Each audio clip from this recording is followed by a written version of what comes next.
కోసం విద్య, ఆరోగ్యం, వ్యవసాయం, సాంకేతిక రంగాలలో ఎన్నో సంస్కరణలు చేసింది.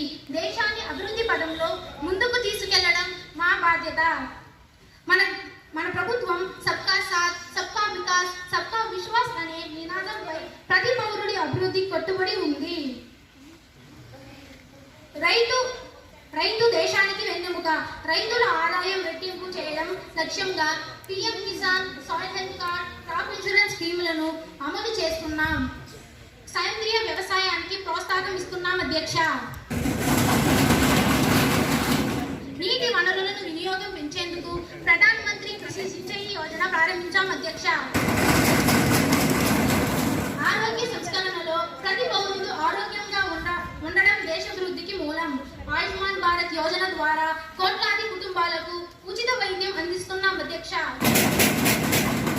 గ్రామాల్లో హెల్త్ అండ్ వెల్నెస్ సెంటర్స్ స్థాపించాం అధ్యక్ష. కోవిడ్ సమయంలో భారత్ ప్రపంచానికి ఆదర్శంగా నిలిచింది అధ్యక్ష.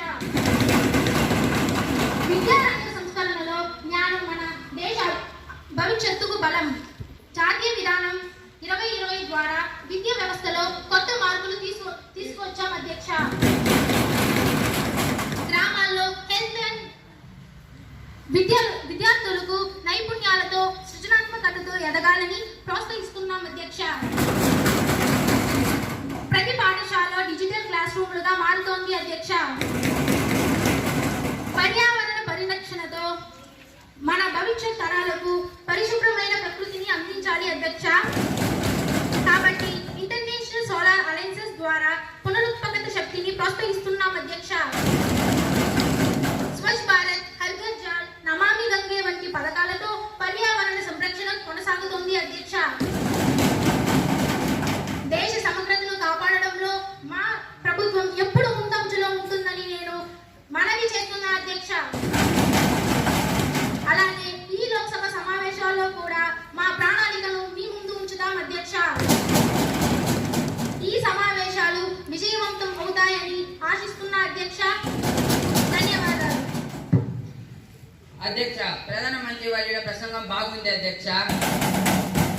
కానీ ప్రజలకు మరింత ఉపాధి అవకాశాలు, రైతులకు కనీస మద్దతు ధరలు అందించాలి అధ్యక్ష. వాగ్దానాలు కాదు అధ్యక్ష, పనులు చూపించాలి అధ్యక్ష. మీ సూచనకు ధన్యవాదాలు. మా ప్రభుత్వం ప్రతి సూచనను గౌరవంగా పరిగణిస్తుంది. మన లక్ష్యం ప్రతి గ్రామం అభివృద్ధి చెందాలి, ప్రతి పౌరుడు సంతోషంగా జీవించాలి. సభలో దేశాభివృద్ధి దిశగా అద్భుతమైన చర్చ జరిగింది. అభివృద్ధి కోసం ఈ సభ ఏకగ్రీవంగా కృషి చేయాలని కోరుతున్నాను. ధన్యవాదాలు ప్రధాని మంత్రి గారు. ఈ సభలో ప్రస్తుత చర్చ విషయం భారత విద్యా వ్యవస్థలో జరుగుతున్న సంస్కరణలు. ఇప్పుడు ఈ అంశంపై గౌరవనీయ ఎడ్యుకేషన్ మినిస్టర్ను మాట్లాడవలసిందిగా కోరుతున్నాను. గౌరవనీయ స్పీకర్ గారు, నేను ఈరోజు ఈ సభలో భారత విద్యా వ్యవస్థలో జరుగుతున్న ముఖ్యమైన సంస్కరణల గురించి మాట్లాడాలని భావిస్తున్నా అధ్యక్ష. భారతదేశం భవిష్యత్తు మన విద్యార్థుల చేతుల్లోనే ఉంది. కాబట్టి విద్యారంగంలో నాణ్యత, సమానత్వం మరియు ఉపాధి అవకాశాలు కలిగిన విద్యను అందించడం ప్రభుత్వ ప్రధాన లక్ష్యం అధ్యక్ష. మంత్రివర్యులారా, మీరు పేర్కొన్న సంస్కరణలు ప్రధానమైనది జాతీయ విద్యా విధానం అని చెప్పారు. దానిలో కొత్తదనం ఏమిటి? ప్రభుత్వం చెప్పేది ఒకటి, జరుగుతోంది మరొకటి అధ్యక్ష. చాలా మంచి ప్రశ్న. జాతీయ విద్యా విధానం 2020 పాత 10+2 పద్ధతికి బదులు 5+3+3+4 నిర్మాణం తీసుకోవచ్చింది. ఇది విద్యార్థుల వయసు, అభివృద్ధి దశలను బట్టి సరైన విద్యను నిర్మాణం కల్పిస్తుంది. అలాగే మాతృభాషలో ప్రాథమిక విద్య అందించడం ద్వారా పిల్లల అభ్యాసం సులభం అవుతుంది అధ్యక్ష. మన ప్రభుత్వం విద్యను కేవలం పుస్తకాలకే పరిమితం కాకుండా జీవిత నైపుణ్యాల బాటలో నడిపిస్తోంది. సృజనాత్మకత, పరిశోధన మరియు నూతన ఆలోచనలతో పిల్లలు తయారు చేయడమే మా లక్ష్యం అధ్యక్ష.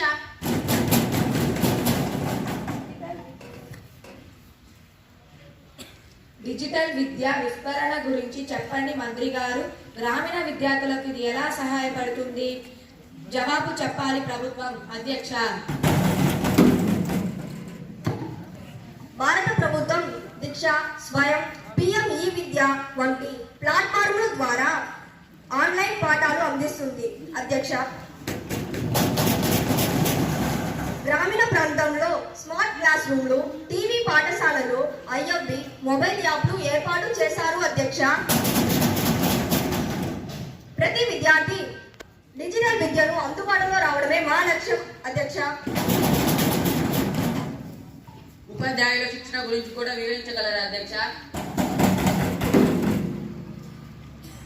అవును, నిష్ఠా కార్యక్రమం ద్వారా ఉపాధ్యాయులు నైపుణ్య అభివృద్ధి ప్రత్యేక శిక్షణ ఇస్తున్నాం. అధ్యక్ష. వారు టెక్నాలజీ ఆధారిత బోధన పద్ధతులను నేర్చుకోవడం ద్వారా విద్యార్థులకు సూచన పఠన అనుభవం అందిస్తున్నారు. అధ్యక్ష. ఇంకా వృత్తి విద్య, ఉన్నత విద్యా రంగంలో కూడా సంస్కరణలు జరిగాయి. అధ్యక్ష. విద్యార్థులు పుస్తకాల జ్ఞానంతో పాటు వృత్తి నైపుణ్యాలు నేర్చుకోవడం ద్వారా ఉద్యోగ అవకాశాలు పెరిగాయి. అధ్యక్ష. Higher education commission of India ఏర్పాటుతో ఉన్నత విద్యా ప్రమాణాలు మెరుగుపడ్డాయి. అధ్యక్ష. వారు ఇప్పుడు ప్రశ్నలు అడగవచ్చు. ఇది నిజంగా అభినందనీయం అధ్యక్ష. కానీ విద్య అందరికి సమానంగా చేరుతుందా? విద్య బాగుందంటారు, కానీ పాఠశాలలో ఇంకా కంప్యూటర్ క్లాసులు లేవు. ప్రజలకు ఇచ్చే హామీలు ఎక్కడ అధ్యక్ష? ప్రతిపక్ష అడిగిన ప్రశ్నకు నా దగ్గర మంచి జవాబు ఉంది. అధ్యక్ష. మేము బేటీ బచావో, బేటీ పఢావో, కస్తూర్బా గాంధీ బాలికల విద్యాలయ వంటి పథకాల ద్వారా బాలికల విద్యకు ప్రాధాన్యం ఇస్తున్నాం. అధ్యక్ష. పేద విద్యార్థులకు ప్రీ మెట్రిక్ మరియు పోస్ట్ మెట్రిక్ స్కాలర్షిప్లు అందిస్తున్నాం. అధ్యక్ష. చాలా బాగుంది. విద్యారంగ సంస్కరణలపై సమగ్ర చర్చ జరిగింది. ఈ సభ భారత విద్యా వ్యవస్థ అభివృద్ధికి మద్దతు తెలుపుతోంది. ఇప్పుడు నేను సమాచార సాంకేతిక శాఖ మంత్రి వర్యులను ఈ సభను ఉద్దేశించి మాట్లాడమని కోరుతున్నాను. ధన్యవాదాలు అధ్యక్ష. మన దేశ అభివృద్ధిలో సమాచార సాంకేతిక రంగం ఎంతో కీలకమైన పాత్ర పోషిస్తుంది. డిజిటల్ ఇండియా కార్యక్రమం ద్వారా ప్రభుత్వ సేవలను ప్రజలకు సులభంగా అందిస్తున్నాం. అధ్యక్ష. గ్రామీణ ప్రాంతాల వరకు ఇంటర్నెట్ కనెక్టివిటీ ద్వారా విద్య, ఆరోగ్యం మరియు ఉపాధి రంగాల్లో కొత్త అవకాశాలు సృష్టించబడుతున్నాయి. అధ్యక్ష.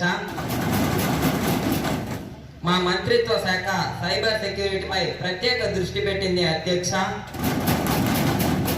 ప్రతి పౌరుడి వ్యక్తిగత సమాచార రక్షణ కోసం కఠినమైన చట్టాలు అమలు చేస్తున్నాం. అధ్యక్ష. అలాగే యువతలో స్టార్టప్లు, ఆర్టిఫిషియల్ ఇంటెలిజెన్స్, రోబోటిక్స్ మరియు డేటా సైన్స్ వంటి ఆధునిక రంగాలపై అవగాహన పెంచుతున్నాం. అధ్యక్ష. భారతదేశం ప్రపంచ ఐటీ రంగంలో అగ్రస్థానంలో నిలిచేలా డిజిటల్ భారత్, శక్తివంతమైన భారత్ లక్ష్యంతో మేము కృషి చేస్తున్నాం. అధ్యక్ష. ప్రతిపక్షం వారు ఇప్పుడు ప్రశ్నలు అడగవచ్చు. ధన్యవాదాలు అధ్యక్ష. సైబర్ క్రైమ్ కేసులు రోజు రోజుకు పెరుగుతున్నాయి. అధ్యక్ష. ప్రభుత్వం ప్రజల వ్యక్తిగత సమాచారాన్ని రక్షించేందుకు కొత్త చట్టాలు తీసుకురావాలనుకుంటుందా అధ్యక్ష? దాని గురించి చర్చించమనండి అధ్యక్ష. గౌరవనీయ స్పీకర్ గారు, ప్రత్యక్ష నాయకుడి ప్రశ్న చాలా సముచితమైనది. ప్రజల వ్యక్తిగత సమాచార రక్షణ కోసం సైబర్ క్రైమ్ కంట్రోలింగ్ బిల్ 2025ను ప్రవేశించాము. అధ్యక్ష.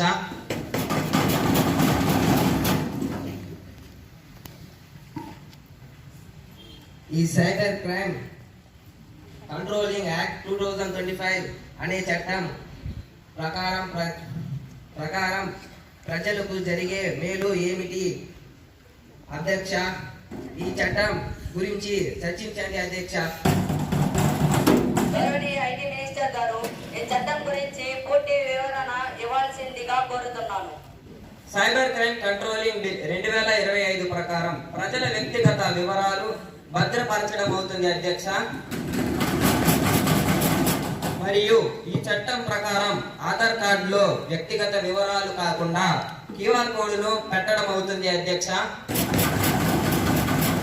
దీని వలన సైబర్ క్రైమ్ తగ్గుతుంది అధ్యక్ష. సభలో ఇరు పక్షాల చర్చ పూర్తయింది. ఇప్పుడు సైబర్ క్రైమ్ కంట్రోలింగ్ యాక్ట్ 2025 పై ఓటింగ్ నిర్వహిస్తాను. దీనికి అనుకూలంగా ఉన్న సభ్యులు ఎస్ అని, వ్యతిరేకంగా ఉన్నవారు నో అని చెప్పండి. సభలో అధికంగా ఎస్ అని అనడం వలన సైబర్ క్రైమ్ ప్రొటెక్టింగ్ యాక్ట్ 2025ను ఈ సభ ఆమోదించింది. ఇప్పుడు గౌరవనీయ హెల్త్ మినిస్టర్ ను ఆరోగ్య రంగ సంస్కరణలు మరియు ప్రజల సంక్షేమం గురించి మాట్లాడవలసిందిగా కోరుతున్నాను. ధన్యవాదాలు అధ్యక్ష. అధ్యక్ష, మహాత్మా గాంధీ గారు అన్నట్లు ఆరోగ్యం అనే ధనం కంటే విలువైనది మరొకటి లేదు. ప్రతి గ్రామంలో ఆరోగ్య కేంద్రాలు, మొబైల్ వైద్య సేవలు ప్రారంభించాము అధ్యక్ష. ప్రతి విద్యార్థి శుభ్రతను పాటించాలి. ఆరోగ్యమే మహాభాగ్యం. మన దేశ ప్రజల ఆరోగ్యమే దేశ సంపద. ఆరోగ్యవంతమైన భారతదేశం నిర్మించడం మన ప్రభుత్వం ప్రధాన కర్తవ్యంగా ఉంది.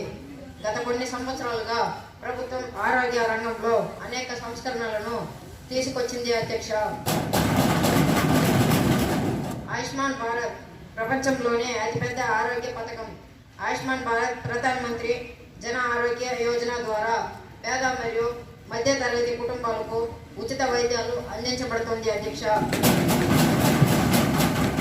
ఒక్కో కుటుంబానికి రూపాయల 5 లక్షల వరకు ఉచిత వైద్య సేవలు లభిస్తున్నాయి అధ్యక్ష. దీనిపై ప్రతిపక్ష సభ్యులు మీరు ఏదైనా చెప్పాలనుకుంటున్నారా? మంత్రివర్యులారా, ఈ పథకం చాలా గొప్పది. కానీ గ్రామీణ ప్రాంతాల్లో ఆసుపత్రులు, వైద్యులు కొరతగా ఉన్నారు. దానిపై మీ చర్యలు ఏమిటి? ప్రజల డబ్బులు ఎక్కడ ఖర్చు అవుతుంది అనేది ప్రభుత్వం స్పష్టంగా చెప్పాలి అధ్యక్ష. ఆరోగ్య శాఖ మంత్రి మీ చర్యలను వివరంగా ఇవ్వాలని కోరుతున్నాను. అధ్యక్ష, మేము గ్రామీణ ఆరోగ్య సేవలను బలోపేతం చేయడానికి హెల్త్ అండ్ వెల్నెస్ సెంటర్స్ ఏర్పాటు చేశాము. ప్రతి జిల్లాలో మెడికల్ కాలేజీలు, ఏఐఐఎంఎస్ స్థాయి ఆసుపత్రులు ప్రారంభించబడ్డాయి. టెలిమెడిసిన్ సౌకర్యాలతో దూర గ్రామాల ప్రజలు కూడా వైద్య సలహా పొందుతున్నారు అధ్యక్ష. వ్యాధి నిరోధక కార్యక్రమాలు మిషన్ ఇంద్రధనుష్ ద్వారా ప్రతి పిల్లవాడికి పూర్తి టీకా రక్షణ అందించబడుతుంది అధ్యక్ష. పల్స్ పోలియో మిషన్ ద్వారా భారత్ ఇప్పటికీ పోలియో రహిత దేశంగా నిలిచింది. ఇంకా క్షయ వ్యాధి నిర్మూలన కోసం టీబీ ముక్త భారత్ అభియాన్ కొనసాగుతోంది అధ్యక్ష.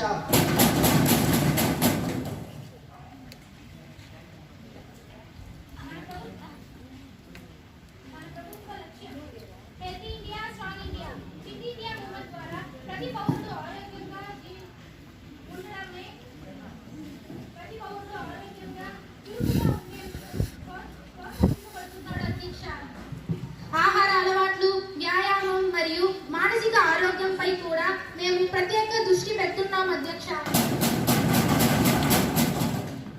మహిళలు, పిల్లల ఆరోగ్య పరిరక్షణపై కూడా ప్రభుత్వం చర్యలు తీసుకుంటుందా అధ్యక్ష? సభలో ట్రాన్స్మిషన్ ఉండాలని కోరుకుంటున్నాం అధ్యక్ష. ఇది మా హక్కు అధ్యక్ష. ఖచ్చితంగా అధ్యక్ష. జననీ సురక్ష యోజన ద్వారా ప్రసవ సమయంలో ఉచిత సేవలు అందిస్తున్నాం. పోషణ్ అభియాన్ ద్వారా గర్భిణీ స్త్రీలు, పిల్లలకు పోషకాహారం అందించబడుతుంది అధ్యక్ష. మెన్స్ట్రువల్ హైజీన్ ప్రోగ్రాం ద్వారా బాలికల ఆరోగ్యంపై అవగాహన కల్పించబడుతోంది అధ్యక్ష. కోవిడ్ సమయంలో భారత్ ప్రపంచానికి ఆదర్శంగా నిలిచింది. దేశీయంగా తయారు చేసిన కోవాక్సిన్, కోవిషీల్డ్ వంటి టీకాల ద్వారా కోట్లాది ప్రజలకు రక్షణ అందించాము అధ్యక్ష. భవిష్యత్ సంక్షోభాల కోసం పబ్లిక్ హెల్త్ ఇన్ఫ్రాస్ట్రక్చర్ బలోపేతం చేశాను అధ్యక్ష. ప్రతిపక్ష సభ్యులు ఇప్పుడు మాట్లాడవచ్చు. ధన్యవాదాలు అధ్యక్ష. మంత్రివర్యులరా, ఈ ఆరోగ్య సంస్కరణలు దేశ ప్రజలకు ఎంతో ఉపయోగకరమని అంగీకరిస్తున్నాను అధ్యక్ష. ప్రత్యక్షంగా ప్రజల తరపున ప్రశ్నించడం మా బాధ్యత అధ్యక్ష. సభలో ఆరోగ్య రంగంపై సమగ్ర చర్చ జరిగింది. ప్రజా ఆరోగ్య అభివృద్ధి కోసం ఈ సభ ఏకగ్రీవంగా మద్దతు తెలుపుతోంది. ఇప్పుడు గౌరవనీయ హోం మంత్రివర్యులను దేశ భద్రత, ప్రజాశాంతి మరియు నేర నిరోధక ధన్యవాదాలు గౌరవనీయ అధ్యక్ష గారు. మన దేశ భద్రత, ప్రజల శాంతి మరియు సామాజిక సమగ్రత ఇవే ప్రభుత్వానికి అత్యున్నత ప్రాధాన్యతలు అధ్యక్ష. దేశ భద్రత, మన దేశ సరిహద్దు రక్షణలో సైన్యం మరియు సరిహద్దు భద్రతా దళాలు అనగా BSF నిరంతరం కృషి చేస్తున్నాయి. సైబర్ నేరాలు, ఉగ్రవాదం మరియు స్మగ్లింగ్ వంటి సమస్యలను అరికట్టడానికి ప్రత్యేక విభాగాలు ఏర్పాటు చేశాం. అంతర్గత శాంతి మరియు చట్ట వ్యవస్థ, internal piece and law and order, ప్రతి పౌరుడు భయం లేకుండా జీవించడమే మన లక్ష్యం అధ్యక్ష. రాష్ట్ర పోలీస్ వ్యవస్థను ఆధునిక పరికరాలతో మెరుగుపరిచాం అధ్యక్ష. Women safety help line 112, cyber crime reporting portal మరియు నిర్భయ ఫండ్ ద్వారా మహిళల భద్రతను బలపరుస్తున్నాం అధ్యక్ష. అవినీతి నివారణ, యాంటీ కరప్షన్ అండ్ ట్రాన్స్పరెన్సీ, అవినీతి అనే వ్యాధిని సమూలంగా తొలగించడానికి ప్రభుత్వం కట్టుబడి ఉంది అధ్యక్ష. Digital governance, online citizen services మరియు RTI వ్యవస్థ ద్వారా ట్రాన్స్మిషన్ పెరిగింది అధ్యక్ష. సమాజ ఐక్యత, సోషల్ హార్మోనీ, మన దేశం ఐక్యతలో ఉన్న వైవిధ్యం కలిగినది అధ్యక్ష. ప్రజల మధ్య మత, భాష, ప్రాంత భేదాలు లేకుండా సోదరభావం పెంచడానికి మన ప్రభుత్వం కట్టుబడి ఉంది అధ్యక్ష. ఏక్ భారత్ శ్రేష్ఠ భారత్ వంటి కార్యక్రమాలను దేశ సమగ్రతకు బలపరుస్తున్నాయి అధ్యక్ష. దేశ భద్రత, ప్రజల శాంతి మరియు చట్టపరమైన నిబద్ధత ఇవే అభివృద్ధి పునాది. మన ప్రభుత్వం ప్రతి పౌరుడి భద్రతను కాపాడుతూ భవిష్యత్తు తరాలకు ఒక శాంతిమయమైన భారతదేశాన్ని అందించడానికి కట్టుబడి ఉంది అధ్యక్ష. ధన్యవాదాలు అధ్యక్ష. జై హింద్, జై భారత్. సభ్యులు ఇప్పుడు తమ ప్రశ్నలను అడగవచ్చు. ఇప్పుడు ప్రెసెంట్ గా ఢిల్లీలోని ఎర్రకోట సమీపంలో కార్ బాంబు పేలుడు సంఘటన ఇటీవల జరిగింది కదా అధ్యక్ష. ఇది దేశాన్ని ఉలికి పడేటట్లు చేసింది. దీనిపై ప్రభుత్వం తీసుకున్న చర్యలు ఏమిటి అధ్యక్ష? దీనికి సమాధానం ఇవ్వాల్సిందిగా కోరుతున్నాను. నా దగ్గర దీనికి సమాధానం ఉంది అధ్యక్ష. అన్ని రాష్ట్రాల్లో శాంతి భద్రత పెంచేందుకు రక్షణ చర్యలు చేపట్టాం. టెర్రరిస్టు ఏది వేశాం. ఈ బాంబు బ్లాస్టు కారణమైన వారిని కఠినంగా శిక్షిస్తాం అధ్యక్ష. ధన్యవాదాలు మంత్రివర్యులారా. ఇప్పుడు ఆర్థిక శాఖ మంత్రి గారిని వారి చర్యలపై గురించి మాట్లాడడానికి అనుమతిస్తున్నాను. ధన్యవాదాలు అధ్యక్ష. ఈరోజు నేను ఈ గౌరవనీయ లోక్సభలో భారత ఆర్థిక వ్యవస్థ యొక్క స్థిరత్వం, అభివృద్ధి మరియు సంస్కరణల గురించి మాట్లాడతాను. భారతదేశం ఒక వేగంగా ఎదుగుతున్న ఆర్థిక శక్తి. మన ప్రభుత్వం ప్రజల సంక్షేమం, ఆర్థిక స్థిరత్వం మరియు సమగ్ర అభివృద్ధిని లక్ష్యంగా పెట్టుకొని పలు సంస్కరణలు చేపట్టింది అధ్యక్ష. ఆర్థిక వ్యవస్థ పునరుద్ధరణలు కరోనా మహమ్మారి తరువాత భారత్ ప్రపంచంలో వేగంగా అభివృద్ధి చెందుతున్న దేశంగా నిలిచింది అధ్యక్ష. Make in India, digital India, Atmanirbhar Bharat కార్యక్రమాలు ఆర్థిక అభివృద్ధికి బలాన్నిచ్చాయి. మానవ వనరులు, వ్యవసాయం, పరిశ్రమ, సేవా రంగం అన్నిటినీ అభివృద్ధిపైనే ప్రభుత్వ దృష్టి ఉంది అధ్యక్ష. పరిశ్రమక సంస్కరణలు, ప్రొడక్షన్ లింక్డ్ ఇన్సెంటివ్ పథకంతో దేశీయ తయారీ రంగం అభివృద్ధి చెందింది అధ్యక్ష. స్టార్టప్ మరియు చిన్న తరహా పరిశ్రమలకు సులభ రుణాలు, పన్ను రాయితీలు అందించబడాయి అధ్యక్ష. దేశీయ ఉత్పత్తి పెంపుతో విదేశీ దిగుమతులపై ఆధారత తగ్గింది అధ్యక్ష. రైతులకు PM కిసాన్ సమ్మాన్ నిధి ద్వారా ఆర్థిక సహాయం అందించబడుతుంది అధ్యక్ష. మైక్రో ఇరిగేషన్, సేంద్రియ వ్యవసాయం మరియు ఆహార నిల్వ సదుపాయాల అభివృద్ధిపైనే దృష్టి. వ్యవసాయాన్ని ప్రాఫిటబుల్ గా మార్చడం ప్రభుత్వ ప్రధాన ధ్యేయం అధ్యక్ష. పన్ను సంస్కరణలు, GST ద్వారా పన్ను వ్యవస్థలో పారదర్శకత వచ్చింది. డిజిటల్ పేమెంట్ ద్వారా అవినీతి తగ్గి నగదు రహిత లావాదేవీలు పెరిగాయి. చిన్న వ్యాపారులకు సులభమైన పన్ను విధానం ద్వారా ప్రాశస్త్యం లభించింది అధ్యక్ష. సామాజిక సంక్షేమ పథకాలు, జాన్ధన్ యోజన, ఉజ్వాల యోజన, ఆయుష్మాన్ భారత్, PM ఆవాస్ యోజన వంటి పథకాలు కోట్లాది ప్రజలకు ప్రయోజనం చేకూర్చాయి. మహిళా సాధికారత, గ్రామీణ అభివృద్ధి మరియు యువత ఉపాధి ప్రధాన ప్రతినిధి అధ్యక్ష. గ్లోబల్ స్థాయిలో భారత్ ప్రపంచ ఆర్థిక వేదికలపై భారత్ తన స్థానం బలోపేతం చేసుకునింది. విదేశీ పెట్టుబడులు పెరగడం, ఐటీ మరియు సర్వీస్ రంగం విస్తరణ మన దేశాన్ని ప్రపంచ మార్కెట్లో ముందంజలో ఉంచాయి అధ్యక్ష. ఇప్పుడు తమ అభిప్రాయాన్ని వ్యక్తపరచవచ్చు.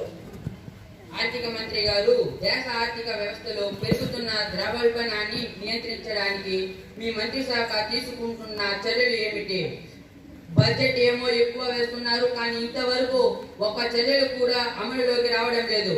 వాళ్ళు ఏమి చెబుతున్నారు? దీనికి సమాధానం ఇవ్వవలసిందిగా ఆర్థిక శాఖ మంత్రి వర్యులను కోరుతున్నాను. ప్రపంచ పరిస్థితుల వల్ల కొంత ప్రభావం ఉంది, కానీ దేశ ఆర్థిక స్థితి బలంగా ఉంది. మనందరం కలిసి కృషి చేస్తే దేశం మరింత అభివృద్ధి చెందుతుంది అధ్యక్ష. గౌరవనీయ స్పీకర్ గారు, ఆర్థిక సంస్కరణలతో భారతదేశం 2047 నాటికి వికసిత్ భారత్, డెవలప్డ్ ఇండియాగా మారుతుంది. మన బడ్జెట్లో విద్య, ఆరోగ్యం, రైతు సంక్షేమానికి ఎక్కువగా నిధులు కేటాయించాము. పెద్దలకు మేలు, దేశానికి అభివృద్ధి అన్నది మా లక్ష్యం అధ్యక్ష. Honorable members, now I invite the Minister of External Affairs to address and present the report on India's foreign affairs and international cooperation. Honorable Minister, you will please proceed now. Thank you, Honorable Speaker, sir. I rise today to present before this the House the effect and achievements of the Ministry of External Affairs. Speaker, sir. India today stands as a strong and respected nation on the global stage. Our foreign policy is guided by peace, cooperation and mutual respect among all the nations. Speaker, sir. Our ministry works to strengthen diplomatic relations with neighboring and world countries. We promote trade, culture and educational exchanges that brings nations closer together. Speaker, sir. We have also taken few steps to ensure the safety and welfare of citizens living abroad through our embassies and consulates. Speaker, sir. During times of crisis, India has always stood by its people, evacuating them safely and extending humanitarian to aid others in need. Speaker, sir. Under the leadership of Honorable Prime Minister, India continues to promote the messages by the Vasudhaiva Kudumbakam, the world is one family. Thank you, Jai Hind. సభ్యులు మీ ప్రశ్నను అడగవచ్చు. సభలో నిజాలు బయటపెట్టడానికి మేము సిద్ధంగా ఉన్నాం అధ్యక్ష. India Pak యుద్ధాల గురించి చర్చించండి అధ్యక్ష. దీనికి మీ సమాధానం ఇవ్వండి. We take the reveal to the Pakistan by the Operation Sindhu. Speaker, sir. ఇప్పుడు నేను రైల్వే శాఖ మంత్రి వర్యులను ఈ సభను ఉద్దేశించి మాట్లాడమని కోరుతున్నాను. గౌరవమైన స్పీకర్ గారు, భారత్ రైల్వే దేశ ఆర్థిక వ్యవస్థకు వెన్నెముకగా నిలుస్తుంది అధ్యక్ష. ప్రతిరోజు కోట్ల మంది రైల్లో ప్రయాణం చేస్తున్నారు. వేల టన్ను సరుకులు రైల్వే ద్వారా తరలించబడుతున్నాయి అధ్యక్ష. మన ప్రభుత్వం రైల్వే రంగంలో ఆధునీకరణమయ్య ప్రత్యేకంగా దృష్టి పెట్టింది అధ్యక్ష. ఇప్పుడు ప్రతిపక్ష సభ్యులు మాట్లాడవచ్చు. ధన్యవాదాలు అధ్యక్ష. కొన్ని రైల్వే ప్రాజెక్టులు ఆలస్యం అవుతున్నాయి అధ్యక్ష. ప్రజలకు అసౌకర్యం కలుగుతుంది అధ్యక్ష. రైల్వే శాఖ ఈ ఆలస్యాన్ని నివారించడానికి ఏం చర్యలు తీసుకుంటోంది అధ్యక్ష? రైల్వే మంత్రి వర్యులు ఈ ప్రశ్నకు సమాధానం ఇవ్వవలసిందిగా కోరుతున్నాను. రైల్వే స్టేషన్ నుండి ఆధునిక సౌకర్యాలతో మారుస్తూ ప్రయాణికులకు శుభ్రత, భద్రత కల్పిస్తున్నాం అధ్యక్ష. అలాగే గ్రీన్ రైల్వే అడుగులు వేస్తూ solar energy and republic power resource వినియోగిస్తున్నాం అధ్యక్ష. మన లక్ష్యం సేఫ్టీ అండ్ టైం సెన్స్ కలిగిన ప్రకృతమైన రైల్వే వ్యవస్థ అడుగులు చేస్తాం. ధన్యవాదాలు. ఇప్పుడు మీ ప్రశ్నను అడగవచ్చు.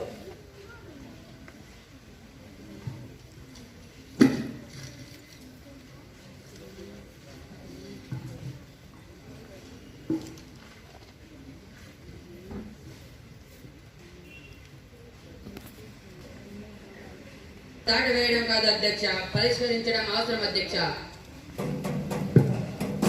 ధన్యవాదాలు రైల్వే మంత్రి గారు. మీ శాఖ తీసుకుంటున్న ఈ చర్యలు ప్రజలకు మెరుగైన రవాణా సేవ అందిస్తాయని ఈ సభ విశ్వసిస్తోంది. సభలో నేటి ముఖ్య అంశం వ్యవసాయ రంగ సంస్కరణలు మరియు రైతు సంక్షేమం. ఇప్పుడు ఈ విషయంపై మాట్లాడటానికి గౌరవనీయ అగ్రికల్చరల్ మినిస్టర్ను ఆహ్వానిస్తున్నాను. గౌరవనీయ స్పీకర్ గారు, మన రైతు దేశానికి వెన్నెముక. ఆయన కష్టం వల్లే ప్రతి కుటుంబం తినేందుకు అన్నం సిద్ధమవుతుంది. అందుకే మన ప్రభుత్వం రైతు సంక్షేమంపై అత్యంత ప్రాధాన్యత తీసుకుంటుంది అధ్యక్ష. మొదటిగా పిఎం కిసాన్ సమ్మాన్ నిధి పథకం ద్వారా రైతుకు సంవత్సరానికి 6,000 నేరుగా రైతు ఖాతాలో జమ చేస్తున్నాము అధ్యక్ష. రైతులు రుణాల బారిన పడకుండా పంట బీమా పథకాలు అందుబాటులోకి తెచ్చాము. అలాగే రైతు భూమి వివరాలు డిజిటల్ రికార్డుల రూపంలో అందుబాటులో ఉన్నాయి అధ్యక్ష. ప్రతిపక్షం వారు మీ భావాన్ని వ్యక్తపరచవచ్చు. మంత్రి గారు, ఈ పత్రాలు చాలా బాగున్నాయి, కానీ గ్రామీణ ప్రాంతాల్లో నీటి కొరత ఇంకా ఉంది. రైతులు పంటలు సాగు చేయడంలో ఇబ్బంది పడుతున్నారు. దానిపై ప్రభుత్వం ఏ చర్యలు తీసుకుంది అధ్యక్ష? దీనికి వ్యవసాయ మంత్రి గారు సమాధానం ఇవ్వవలసిందిగా కోరుతున్నాను. ఈ ప్రశ్నకు నా దగ్గర సమాధానం ఉంది. మన ప్రభుత్వం మైక్రో ఇరిగేషన్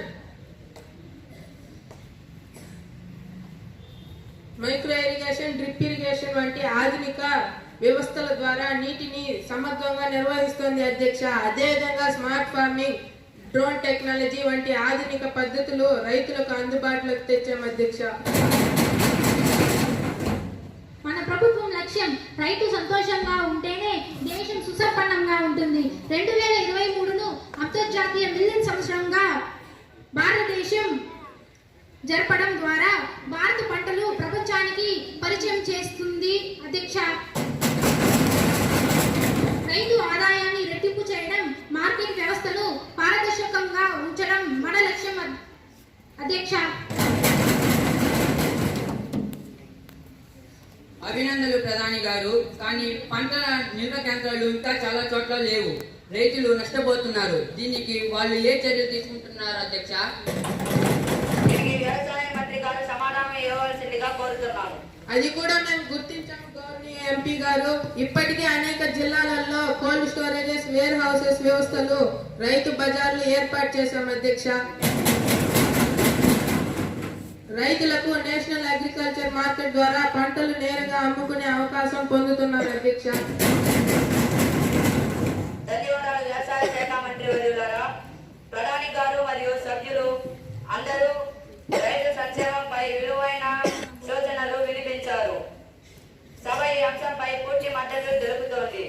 గౌరవనీయ సభ్యులారా, ఇప్పటి సభలో ఒక ముఖ్యమైన బిల్లు ప్రవేశపెట్టబడుతోంది. Discipline and moral values promotion bill 2025. ఈ బిల్లును ప్రవేశపెట్టడానికి గౌరవనీయ విద్యా మంత్రి వర్యులను అనుమతిస్తున్నాను. ధన్యవాదాలు గౌరవనీయ స్పీకర్ గారు.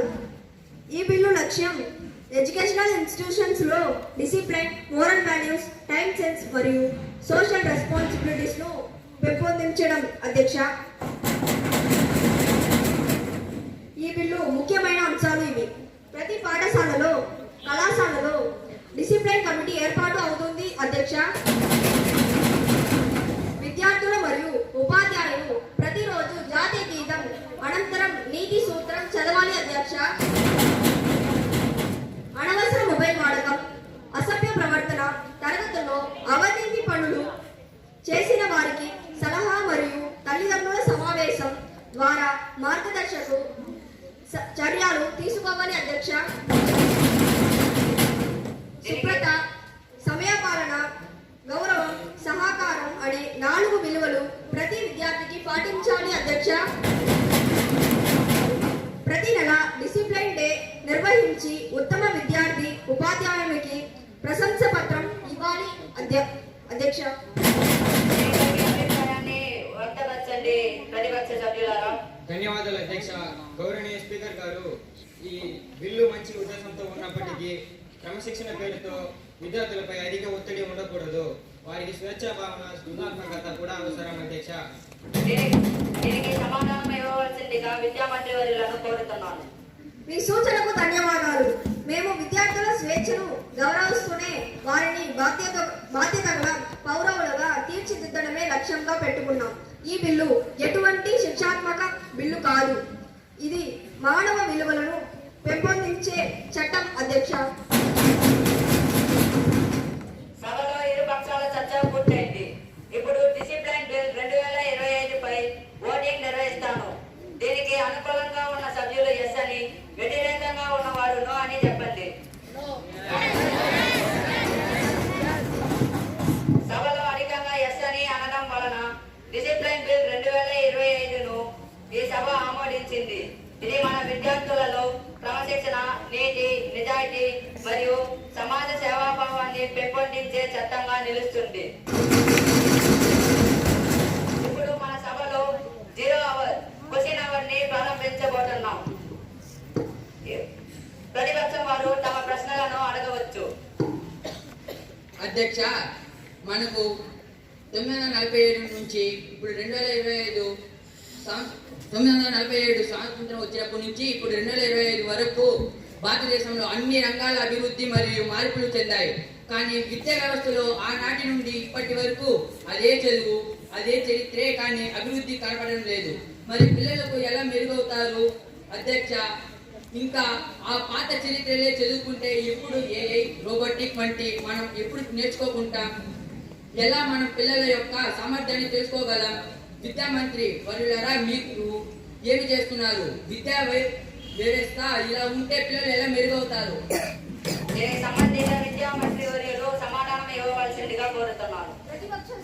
ప్రతిపక్ష సభ్యుడు అడిగిన ప్రశ్నకు నా దగ్గర మంచి సమాధానం ఉంది అధ్యక్ష. జాతీయ విద్యా విధానం 2020 పాత 10+2 పద్ధతికి బదులు 5+3+3+4 నిర్మాణం తీసుకోవచ్చింది. ఇది విద్యార్థుల వయస్సు, అభివృద్ధి దశలను బట్టి సరైన విద్యను నిర్మాణం కల్పిస్తుంది. అలాగే మాతృభాషలో ప్రాథమిక విద్య అందించడం ద్వారా పిల్లల అభ్యాసం సులభం అవుతుంది అధ్యక్ష. మంచి సమాధానం. ప్రతిపక్షం వారు మరో ప్రశ్న అడగవచ్చు. అధ్యక్ష, నేడు ప్రపంచం 5G లాగా ముందుకు వెళ్తుంది. మన ప్రభుత్వం మాత్రం 2G లాగా వెనకబడి ఉంది. వీళ్ళు ఏమి చేస్తున్నారు? రోజుకి అభివృద్ధి చేస్తామంటారు, కానీ ఎప్పుడు అభివృద్ధికి రావడం లేదు అధ్యక్ష. దీనికి వాళ్ళు ఏ చర్యలు తీసుకుంటున్నారు అధ్యక్ష? రోడ్లు, రైలు, విమాన మార్గాలు అని ప్రతి రంగంలో అభివృద్ధి